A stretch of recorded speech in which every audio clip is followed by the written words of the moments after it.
nan ram din mun han ti hian khoi tanga sei nge o thang ti kha ngai tu na chu kal kwal deuh hleka amara chu aran chok chop tura ngai ila ni tun lai tak adik takin chin rama chim lam panga mindat complete lam solam so sol spai ten thei to pin anora anoi na sakhop maya thei to anlo tang via CPA lam le an thok puite new se kan mo angin thei to pin tanan kho anlo dang ve thei zela engmo chen chu tiang chu chim lam panga kan din mun ania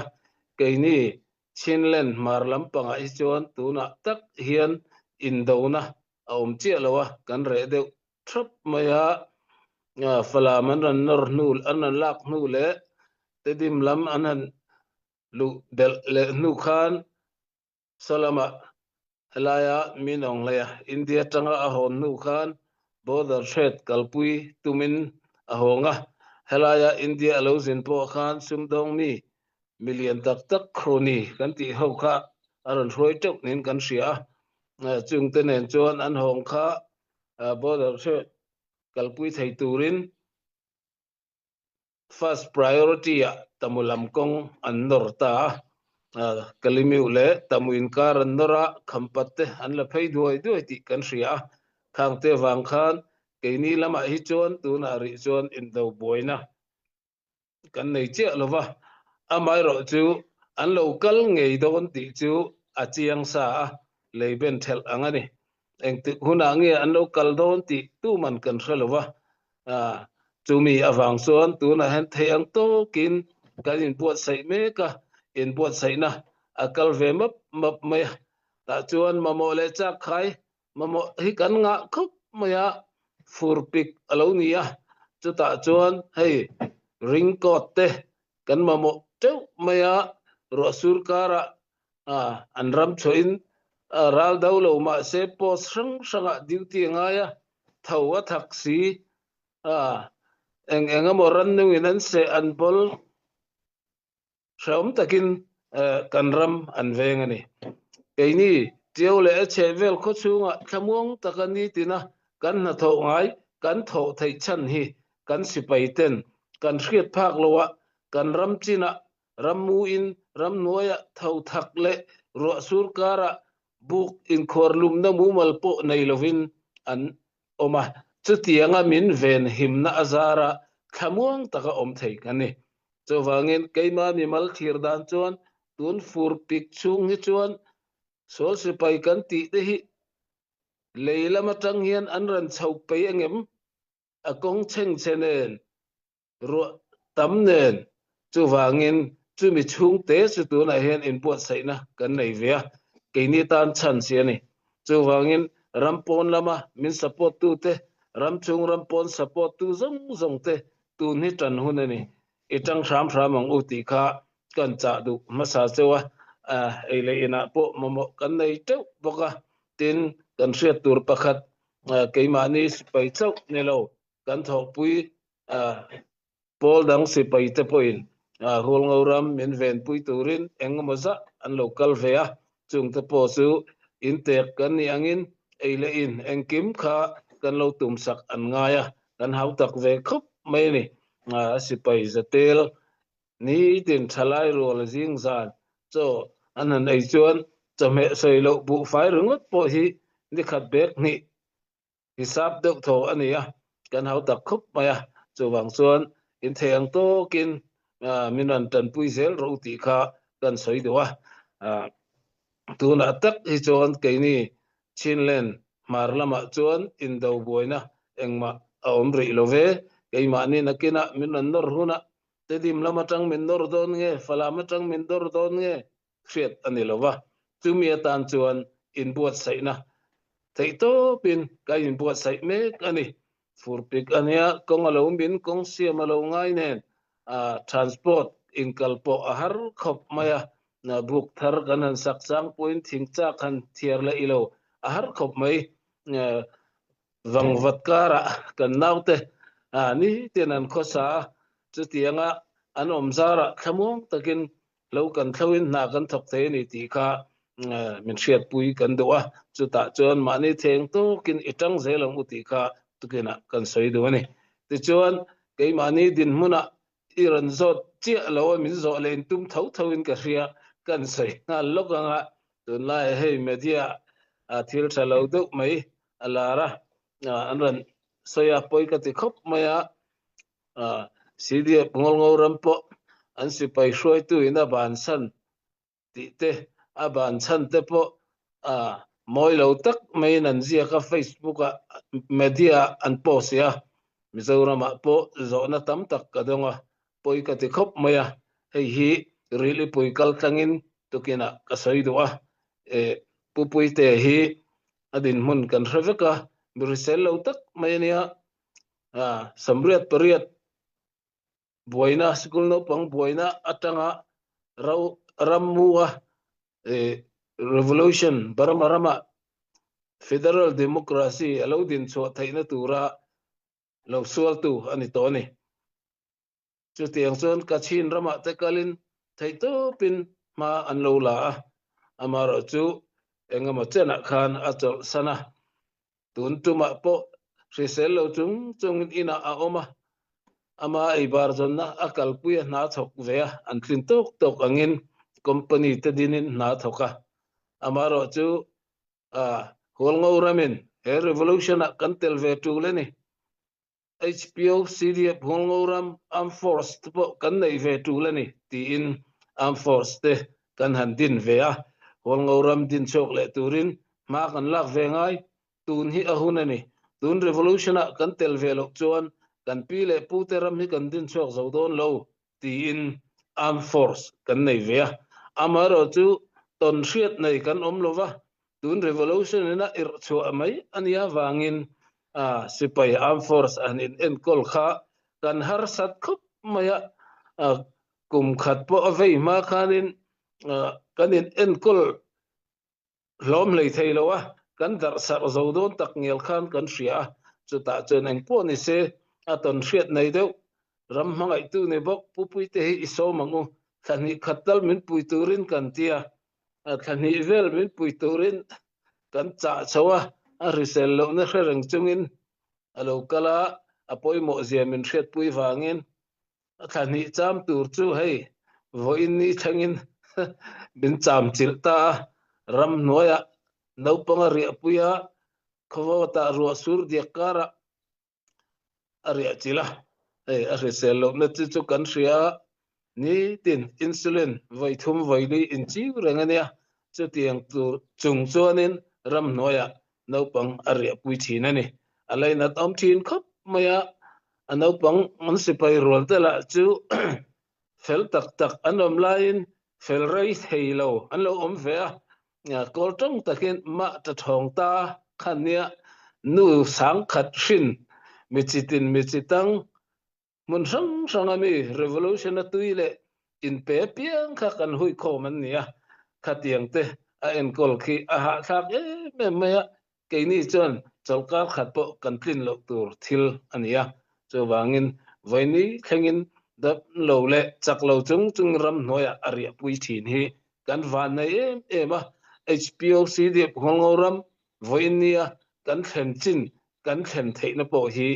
pupui te in pumpek na liu ani hetiang pol thila hian ni in pumpek big an om lo hi chuan vai ti thil ani lowa a hroi tu le a hoi khot tu big an om ngai thina chu tianga chuan a hain apoi mo ema tun tuma hian ni chena ka soi tongin kan rama chinlands marlama keini holngo ram naya in dau boina engma a om lova in bo sai na kalmek ania hetianga khunram chang tak zongin in dau boina la in dau mek po a om lo boka khunram chang chuin in lama kalu chol ve riange chol min phal sak ro defense director ni na atangin in lama kalu cholanga ka ai o chu kan sipaite kai hroi theitu turan om meang in lama tangin theito pin kalu puidon nia chol ha dam na hun min pero atia chu wangin HBO รวยตัวแต่ปอนอมกันตีเวกะเอ็งปอนนี่เซ medical leave angin in lama om sela ai o tur kan naute amuna chen tur chu kan ro thar meang ti in lama kan chol tira asipai ni na tang na bang lova HBO ani na tang le sipai ani na tang CD bol ngora ma tang point abang lo ni amai ro chu tu na boy vut eng ma kan nei lo lai takin in lama chol ha dam na hun rem chang kan siam sak mai chau ania ina om po khi a chol chong lo eng tin nge kan te kan beron reng thawani ti kha tukina ka soi duwa online lama social media share nuam lo de maya an post ka poi ka te khot maya chu wangin tukin zinga helai really pui post kal tangin HBO CDF hungoram spokesperson kaninang puin official takin kha ka kan tin hun dik tak ani ti kha tukina kan puang tel kan soifia tel hal du bok ani ti kha ni pot se zo dun nei le kan chang zel don nia kalome kan spokesperson kan vice president puzoma report ngai thak nuam tak le bengwar thak tak mai ka han ngai tha chuta tang karil ru lo om chu kan sipai director hi fak aphu ka ti hle maya achak lo thu hi hei online zoom meeting vela po asoingun hle achumi chung chuanin ani chu ria pui ngat dua ral rel thiam ani na mangtang kaya amuna kal chila khen chila buaina pianga kal deu tho anga amun ram thlen lo na mun hi om lovin ka ria chu tianga mi in pe zo ani thu kha aron langin ka ria chuan tuna hian ala chol lovani ti po kha kan hretel len ka ria chuan pusoma zo na le soidu zong nei tur angte lo in ruam han le turin pusoma kan han som le a hey sum aran tho ve neu trana pusoma soizo hianin kanan update donia sum kha poisa kha cheng tangka chiat kha mani kha ran tho ro le hey kan ti tur atam si a kan ne lok lo chuanin he buaina hianin reili tuk kan lut palanga ti te a hlo oma chu wang chuanin sum le pai i tha i tho theilo ani pon sum le pai kha ran ti le turin kan in som mola chuan kholama mi te po ni se khalam panga mi te sum le pai in nei rem chang lo ni pon hei thai a thar tran ni in ka ria fur ruwa tui mai te mai an tram ti vel neu kha pek nda tur mun in hrial lo poin sota kan lo hril theireng choni he really pui post kal tlanga tang po hianin pek na tur mun po kha minan zot theireng ani ti te po kha kan han soi tel ni sela sota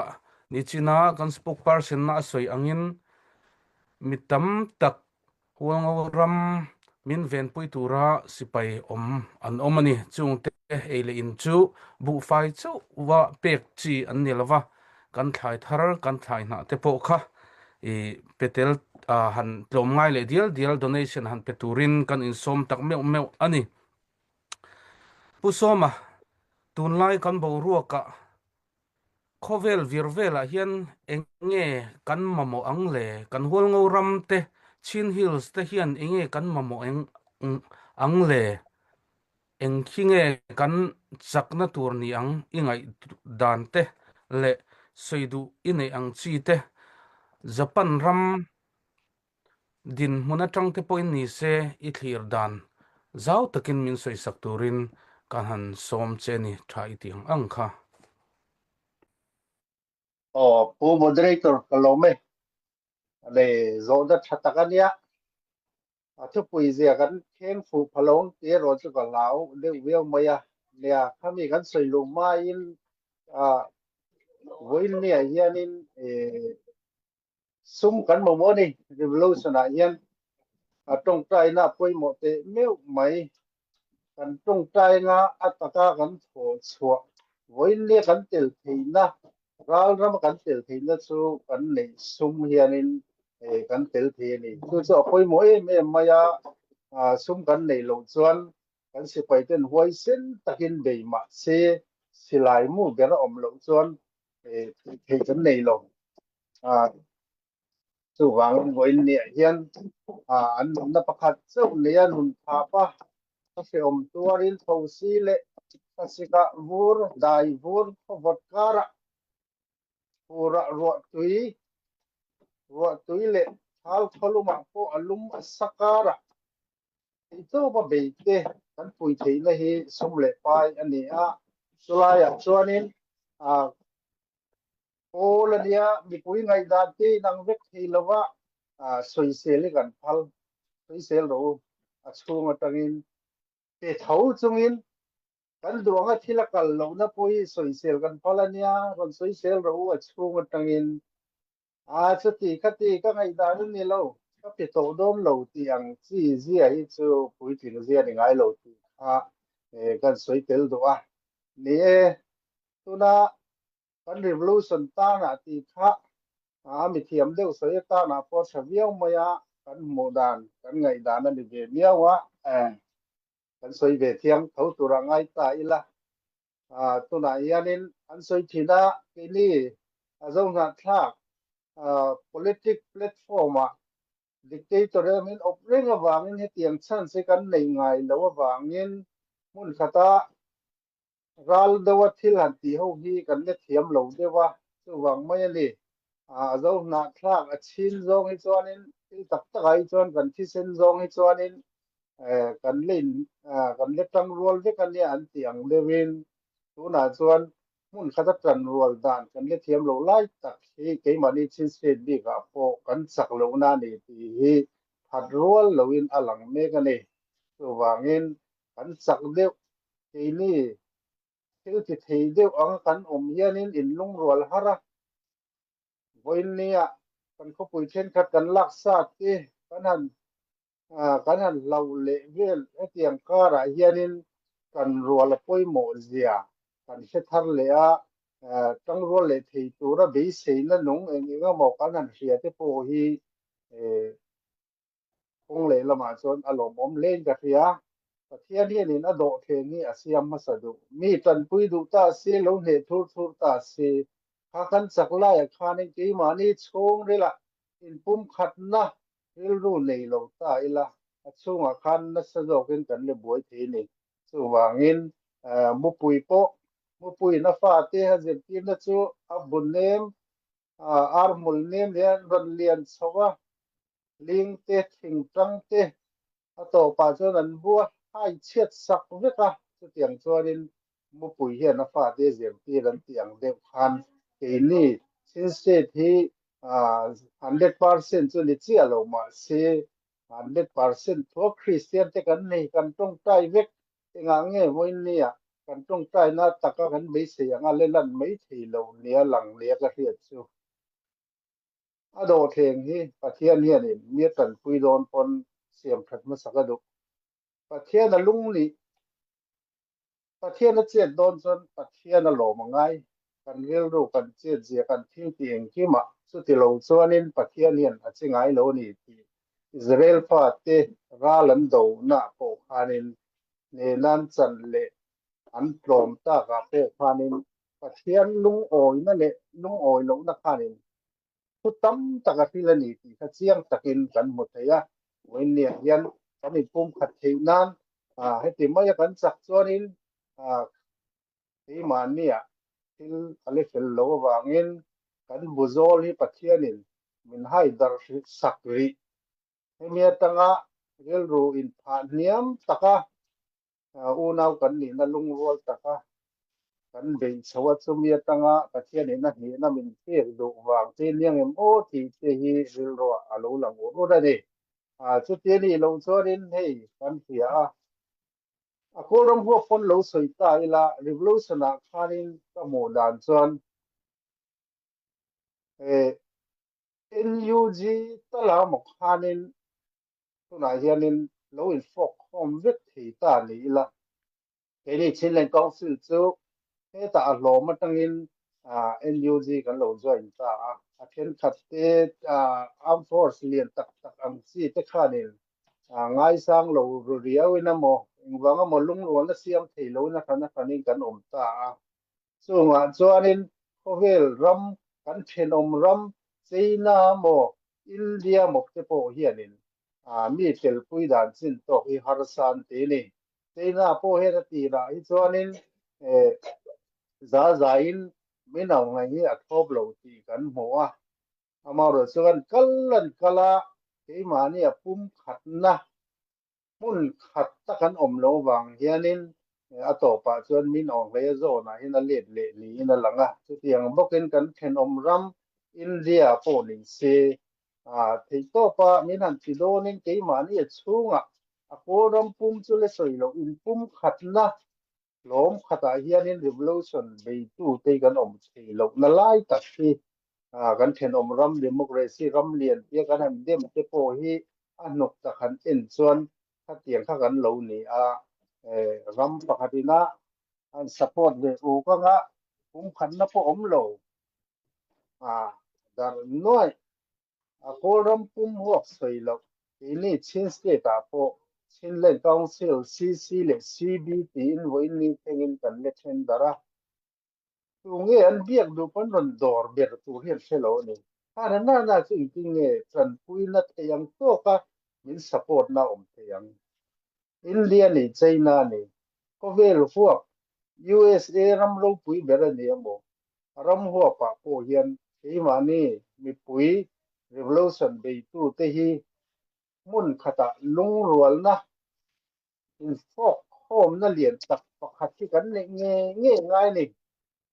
sin se ta aral do na zo nga po ni se chu kan pum khat theilo na lai tak chuanin kan ni na tu rangin kan tha hi a chak theilo ni kan kon hriat kan nei CJDC lo pianga in pum khat na thatak kan nei alo mo mai mem boin ni a Chinlen Council alo dinga Chinlen government forum pum revolution in kai foina dan constitution nei masaber kan nei namdang te po hian in min en tona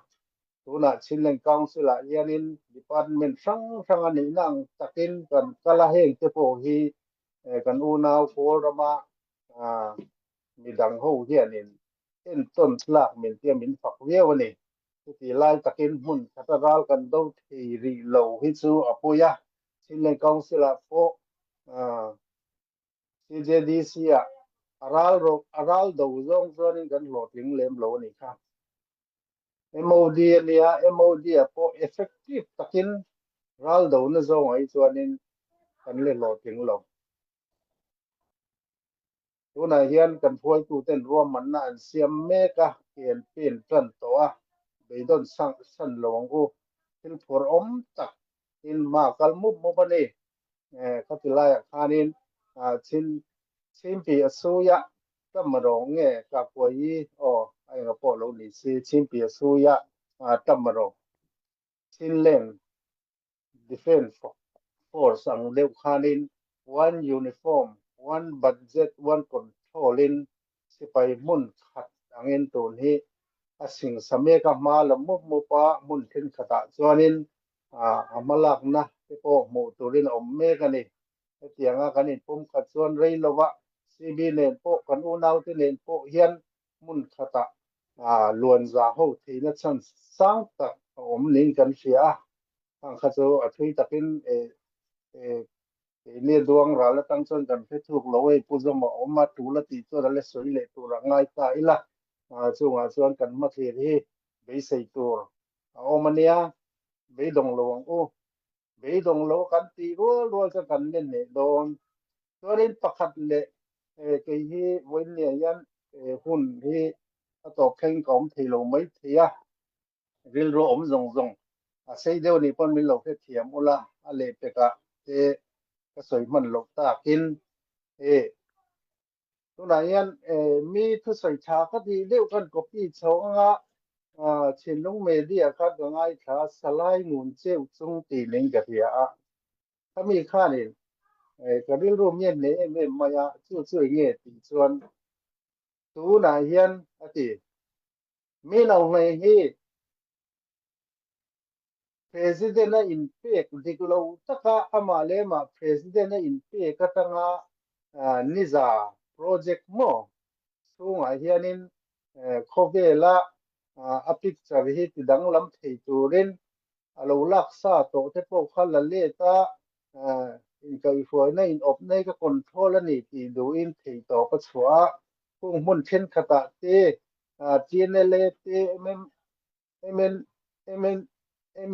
MMDA mo thang ho te ne na in ka te kha sei na in ro zara an neng lo ta kha chuan sin hills lam te minon focus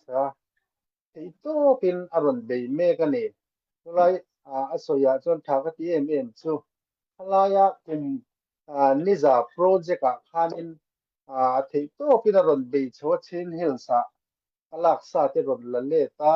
ama opna mechanism kharon ti nuna ka tiang kha atuma tuna yan thei to pin for trillion angin zei luang te nge monen hianin aron be chawa chung lamatangin thona nen lai pui nen amit thing tha nen thei to pin aron ti ram aron la duaka ama ro chu kan be dom na tur ne lo for trillion kha thei to pin lo dang ila for trillion in min la dar vekanga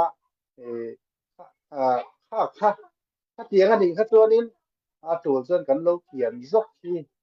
ral kan tlom tina ni reng lo nga lo kal ho kha rei tak an om na hian an om len don reng lo an len le don kha tiang reng hianin thei na po hian nei don lo chu thiam takin tuna kan sipai te hianin rang rual sipai min pui tu che len hianin thei to pin rom man na fel fai tak nei tuna hianin thei to pin ral rel len engkim anin buat sai me ka ni tunga chuanin ke ni po an lo dan ne nge an lo dang ne nge yang ti po ring ma o a cheber do ni lo dang ne lo ta ni se ka for trillion anga ron no but kha chu lo ken mai kha pin kha ka kan lo kian khanin kan tlom ta ral kan ne lo kan sung ta ti na lama ni lo chu ta chuanin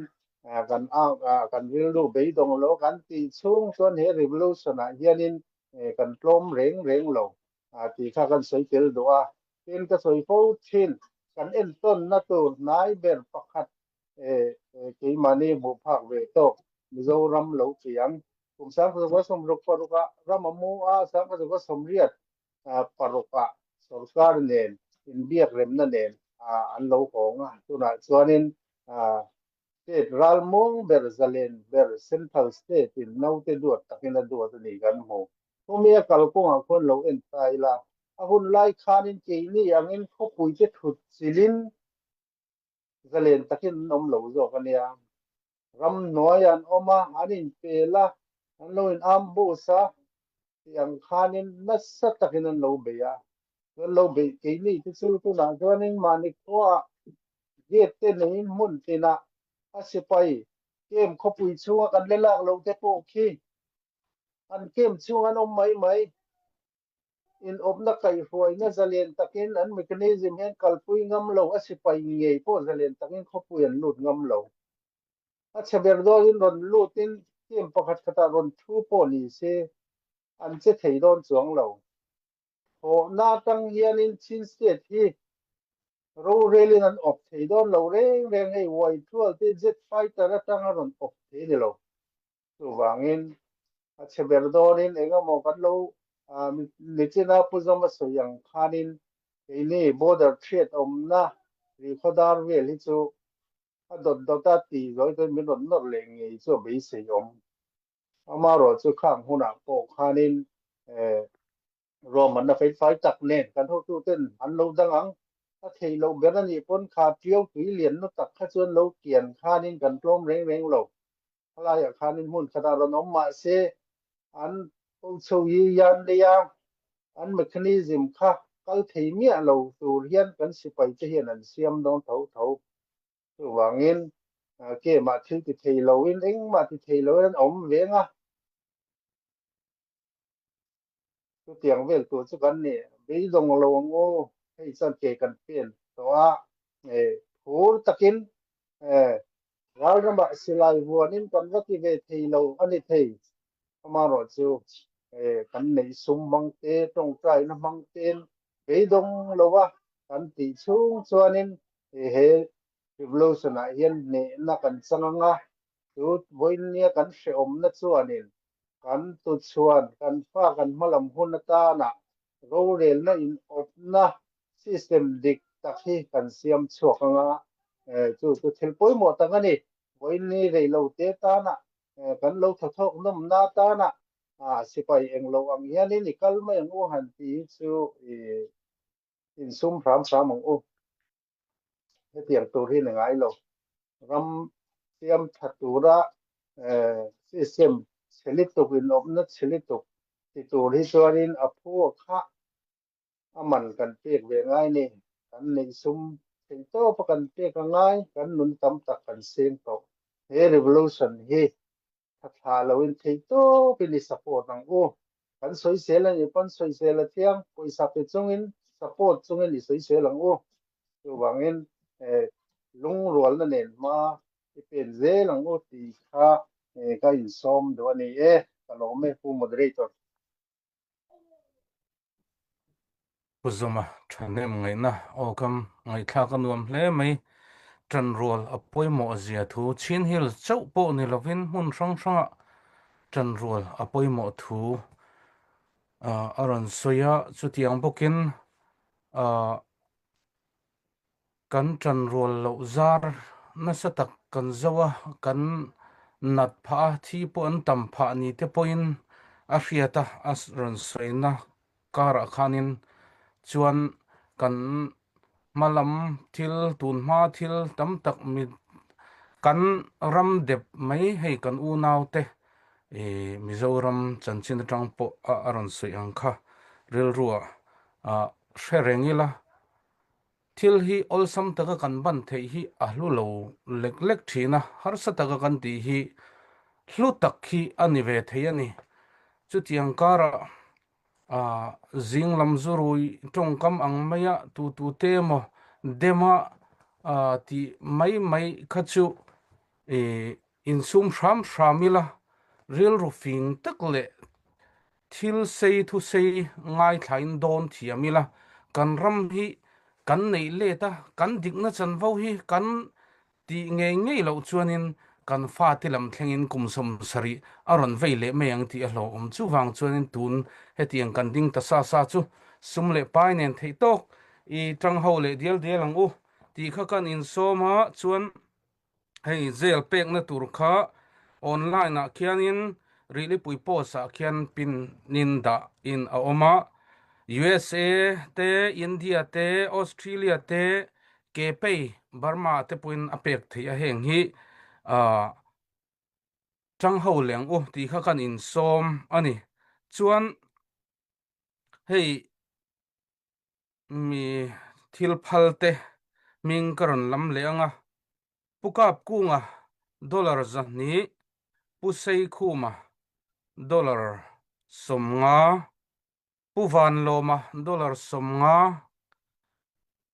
pi lalrin chani te chung kwa dollar somnga kha kan update thei masani sela ran tho zel teu hei tho ho zelang u chutilo chuan he kan ram mumek le thimek hi kan chan chuak theilo palang ti a hlo oma chuwang chuanin tran yan la le so teng u kan sum nar a chet lo hi chuanin kan sipai ten eile in turte an nei lo mayanga khiram khianin malam thlir tur kan nei lo meng ti kha a hlo oma donation I han tho ho leng u ril ruzau tak pudial diang u ti kha kan han in ngen le molani chuan puzoma hetiang lam hoi hianin min soi sak le la kadua tun laya in beina a omle tuk lo wa amai ro chu mun tam taka I manni loka mithi ka timaya PDF ni in ka ria ka chiang chia talawa mi som ni vel an ka hlum le an am lam thlenga an lak sak chung changa khan ril ruwa ron riak ro ro chu post trend khata kha chuanin an sipai man ta te zalen taka an om tir wang min ong hlaya sipai man ta te kha an chua zalena engamatin an ti wanga ni hei hi an omna lam thlenga an report na ani hei hi an thi chan ni ti vel te kha a oma khang anga khan enge I mu dan le ingai dan kan information impact hi kan media engemaw hi kan ti chakle tukem ti chung chang ang chi khanin min soi zaw sakla chuanin hemi zo a Chinlen Council boruak te engemaw thu thar te kan neam ti te chuan khati khani hri sela chuan arem chan le hun te kan la nei le sikul lam boruak te tun la ya hei khang neu te poni sela Japan lampang te po kha khang lampang sikul lampang nga in malak dan ang te kha min update in min soi za sakle turing khang te po kha karon soi ve ni sela tuna chuan puzoma kan zo na te min chan sak turing kan som don nia ole kalome ni mi pui sipai lam hi information kan thup thiam lo khop maya hun lo han kan puang zunga atitu tenan puan lo po hian a hreber ni chak hianin tu ma hianin online hen lo ziak thina hei hi tu na ma tang po kali lama kan chak lo na ke man hup thut tiang chi arwala an man ang chi te kha ke ma ni lam fel lo ania Facebook a post lo in my day vel engamo video lo post an omna khenga post ching te kha an om thina kha awang khanin man kan tok fo nin a hriata tun tuma mani ami po kha tiang deuh tho kha ani in hria an sipai man te po hi keini chin rama po atir lai kha chonin mun then khata khoten khata an da lok apa da che loin khola te du to kin an lo leng kol vel mai maya kha tiang kha a om thina wangian tulova harsatna kan to ha thina ni ti kha kan soidua mani ami kha chu cheng takin ka re bik lova kan bul nai ani lo wangin amaro chu khatiang kha kan chin fo wangin kan tor pha thina ni atulova tu tenamo Facebook an lo post ya an omna thlak na lamin tikhane allocation kha zan le ol em mai ni chu wang hemi zona hian transporter te po hian sipai te hi direct in an lo bia an fiat ang hian lo post ve thlak ten lo dila video ten lo dila kha an lo upload vele zel mai thina hi kan sahim na turania supporter lam te po in poi mole hriat dun nei chuan amo phurna nei tu te a ho tu ten hena zo thin ni se that a thain ka ringa kan sipai tam takte phone keng su tia hanin lak sak vek la atun lai borok nen en bilbik silowa rampona poisa pocket money lo thon tu ten khoi moin omna chu video milo lakte khamo athalak milo thon te ti hi an ching kat maya hi tukina kan cha du ngala izona tangin ronti to su keima ni chon kan khap na sa front line lama shida nan kaldon phei chuan an ho tu te ba hi phone ken tir kan phal to lo ni achan chu an lo fui pora khan lo la an ron post ya video theng khanin khang kha an tan a him lo ani dan vai tan thil him lo ani ti kha tukena soidwa nia hei world cup la nia then kha chen en to in karinga hun kan mangrei lo tura ngai la kan soido zung anga ni hei kemani bi ka education hi tuna kan kalpui le meka sikol somni chuanga school kan hong thaya samni tha zirtir tu mi som sari chuang sari ni nin ka hria tu na hen chung te chu kan nei a kan zirtir tu te kan puina an stipend tur te po hi kan har sa khop me zon chop kut do chop reng mai nia helama asipai eile in te ral thom lama te sum tho in du lo ni point education tan bi khan ran tho ula aleng vakania hei chu education man turani in ti chuan in sum tho ang kha education department a kan pengal mai do na ni chuan hei Japan lama hardship Myanmar Japan kan tia piso mile athiante antang khop maya kan tang kai pui hle ni anni hian tuni sikul palilai mi arhanin anan tum top maya anni point azirtir tu lo le no pang mo engkim anan tuma an thayang angin chu kaini in ani na diktaka ha mi sikul a het peso kangu kan tia kan va in rona an rem ti na sikula anan thon angin kan pechina ni ti kha tukina soidwa den hasip Myanmar Japan piso mele athian ta chunga lom thu ka soidu bok ani chu tiang chon ma ni ma zo thewa pingai chiamai zirna lama emo frisel na lama kan dam do in lama po mamo kan nga lituk ral plan om khom na mun kan nia free of charges FOC kan enkol hitam tak an om vea chu asum nar dang kan nei chong lova rampo na changa theito pa min support kan mamo takse tani ti kha kan soitel du bokani den Chinland Council lama hi chuan thu thar te chiam kan nei lova kan hriat angin ni kum lama khan Mizoram Chief Minister put du oma kai hroinein advocacy group te dinin anma lungrol taka Chin National Council CNC din turin ming kan lo sai nan to amaro chu engamo harsat na wangin ma kan la chun zom theilowa keima ni kan in kap thul kan buai thul vela khan malak chun zom lek theilovina oma tuna hian kumina kan thar thole me ka tun hi malak chun zom mek ania ta chon entiangin nge CNC loading chok tur hian process kan kalpuyang engtia kalpuinge kan du work plan ron siam ro antia tuni work plan siam mek ania CC lam chon work plan kan siam cha kan submit to tuni ICNC CCB lam hian an bo sai meka an zo to chon ka hria an la submit che lo ni mai thei na chung ta chu an submit chuan kan en ho le anga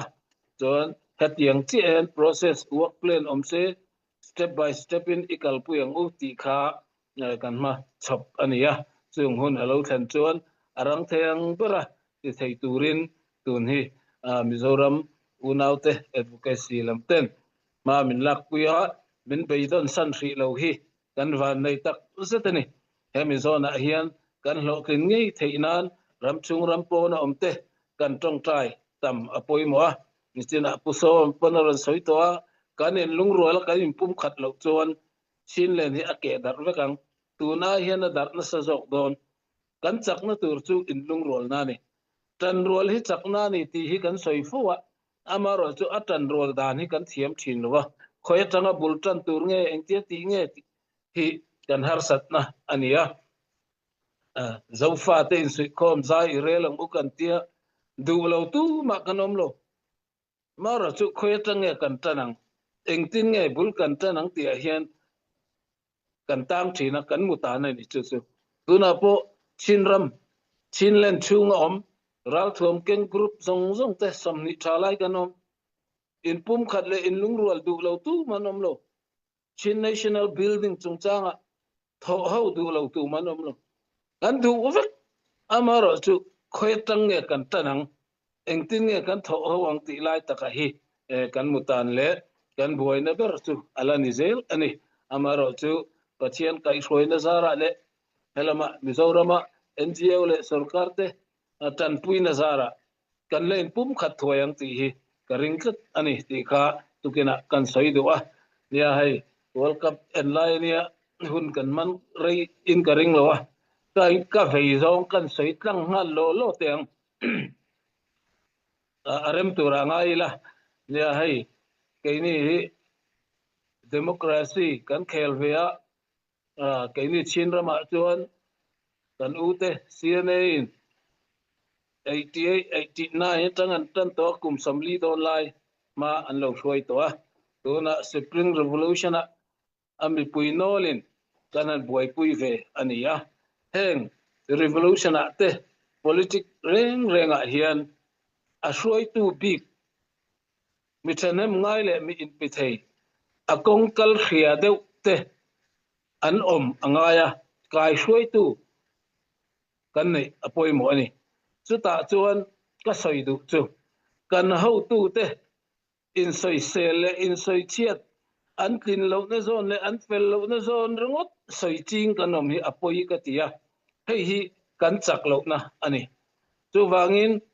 kan ho tu te amang chang khria le a in pe thei min huai hot thei min kai hruai thei tu te chu kan thei to pa support hi kan na ni an fel lo na le an tin lo na zon ringot lo zona lo soi sel lo in rel kol chiam mani ataka pen chok ngam silo pen chok thei bok silo munata hruai tu te soi sel le engaba hi kan ching ni tuka hei hian kan kal zela kan lo kin na tur min tin fol thei ani ti hi tukina ka soi dowa tin revolution ril ru tak hi kan put theu chuan khang kha abau don ani tuna Asia Kumola ramro puiber zinga siar khovela po Singapore khoetang ya lo din chwa bol lokar tangani forest nei lo tui tha in turpon nei lo chuta tang chuan an lo ding chwa kani engwang nge allo din chwa thei kan ti chuan zir tur tam tak kan nei ni li Kuan Yew khan ama ina din ngot lo mi hoisen mitum ru ani atum na zona akal ngur a lo tlin thei na tura puitu li Kuan Yew dang kha an tam lutuk chu wangin thirkar bol lo tin khom na mun kha ram ro pui bel ram dom beran siam forest en nei lo thai chin thei na mun pon nei ngai lo tui in tur pon nei lo chu so eng tieng nge din chwa ti chuan tum na an nei a an ho tu ina kai shroi na ang khanin an kala ama mi mal ngai dan chau na kallo atnung lama advisor tele a support tu te ngai danin an kala lungrol takin an kal li Kuan Yew khan fello na tam taka nei ve an soi sel na sa ma seng athur ngot na kal bik lowa ama ka ho tu anda tata an por thil tum ti lo tling tura hruai thei tu ani awangin ma anda tata ti chuan Singapore cho ro pui takin an din ani keini po khatiang ang li Kuan Yew khatam tak kan nei ve ngai kan rama thing le mau tui engkem omvek chin rama hian kan lung rual ngai kan hruai tu te hi mi fel le mi tha fam kim ani lawang amai ro chu kan support an nung kan zuya thuron kan pe ka an kaisa kan ven thei chuan ram ro pui taka chin len hi kan siam thei ni leichung lei nuai resources kan nei thali tuk kan in lung ruala kan be fan chuan Chin National Building State Building kan ril ro thin lung ti tak zeta chuan kan lo tling don ani we are Chin ti hi we are one in Chin ti te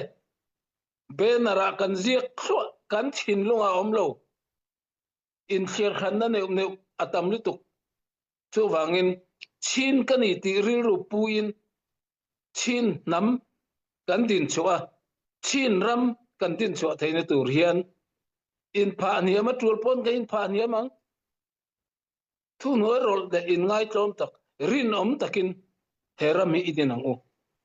ti tukina Chin unau zong te ka som doa chu ti rolin really pui hol ngoram platform ani angin kaini hol ngorama po